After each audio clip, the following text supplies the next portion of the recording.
बहुत सारे लोग ऐसे होते हैं कि जिनका पूरा एक कुरान मुकम्मल नहीं हो पाता है, या 1.5 कुरान हो पाया, 2.5 कुरान हो पाया, या 3 कुरान में 2-3 पारे कम रह गए, 1 कुरान मुकम्मल नहीं हो पाया, 2-3 पारे कम रह गए 28-27 में। तो अब वो लोग क्या करें, वो लोग कैसे कुरान मुक़द्दस को बख्शें, या वो क्या करना उनको पड़ेगा। तो ये समझ लें कि अगर किसी ने 3 कुरान नहीं पढ़ पाया, मसलन 2.5 पढ़ पाया, या 1 कुरान पूरा मुकम्मल नहीं हो पाया, 28 पारे हो पाए, रमज़ान का आखिरी दिन आ गया, अब नहीं पढ़ पा रहा है, तो वो कैसे बख्शे। तो उसके लिए ये शर्त नहीं है कि पूरा कुरान हो, बल्कि आप जो भी कुछ, भाई जब कोई जो लोग फातिहा करवाते हैं तो वो 4-6 सूरतें पढ़ी जाती हैं, वो उनको इसाले सवाब किया जाता है।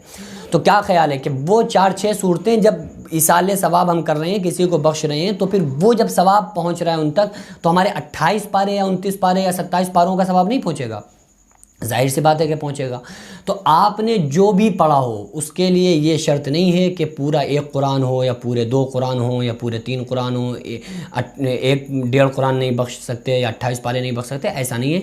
जितना पढ़ाओ बस आप यूँ कहते हैं परवरदिगार आलम जो कुछ हमने कुरान मुक़द्दस पढ़ा है, इसका सवाब हमारी जानिब से प्यारे आका सल्लल्लाहु अलैहि वसल्लम की बारगाह में हम पेश करते हैं, इसको कबूल फरमा, उन तक हमारे सवाब को पहुँचा।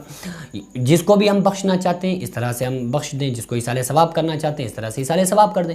उसके लिए ये नहीं है कि वो पूरा कुरान हो या ये पूरा सिस्टम, ऐसा नहीं है। और आप ईद के बाद भी बख्श सकते हैं, अगर आपको वक्त नहीं मिला या आपकी नीयत हो गई तो बख्श तो हो गया, भाई सवाब उस तक पहुँच गया, आपने नीयत कर ली तो उसके लिए ज़ुबान से कहना शर्त नहीं है। लेकिन अगर कह लें ईद के बाद, अगर आप पूरा सिस्टम के साथ करना चाहते हैं तो उस तरह से आप कर लें, ईद के बाद कर सकते हैं। उसमें रमज़ान की भी कैद नहीं है। रमज़ानुल मुबारक में बस ये है कि जो आप कुरान पढ़ते हैं तो उस पर अजर बड़ा वसी मिलता है, 70 गुना ज़्यादा मिलता है।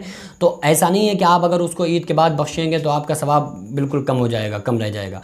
वो जो आपने रमज़ान में जो इबादतें की हैं, रमज़ान में जो तिलावत की है, वो सवाब आपका बिल्कुल सेव है, उसमें से 1% भी कम नहीं किया जाएगा। ऐसा नहीं है कि भाई हम ईद के बाद बख्शेंगे तो हमारा सवाब इसमें से कम हो जाएगा, वो 1% बचेगा। अभी हमें रमज़ान में 70 गुना ज़्यादा मिल रहा है, ईद के बाद फिर हम अगर बख्शेंगे तो फिर हमें 1 गुना मिलेगा।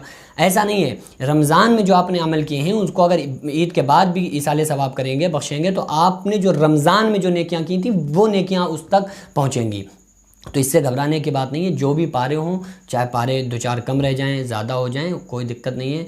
बाज़ औरतें ये करती हैं कि वो 1 कुरान हो गया, 2-3 दिन बचे तो पढ़ना छोड़ देती हैं कि यार अब 2-3 पारे नहीं पढ़ेंगे क्योंकि हमने 1 कुरान मुकम्मल कर लिया, अब पढ़ेंगे तो हमें दोबारा पूरा पढ़ना पड़ेगा। ऐसा नहीं है। आप 1-2-4-6 पारे एक्स्ट्रा हो जाएँ, 1-2-3-4-5 पारे कम रह जाएँ, आप बख्शें बिला कराहत, कोई प्रॉब्लम नहीं। अल्लाह तबारक व तआला इन्नल्लाह ला यंजुरु इला अजसामिकुम वला इला सुवरिकुम वलाकिन्नल्लाह यंजुरु इला कुलूबिकुम।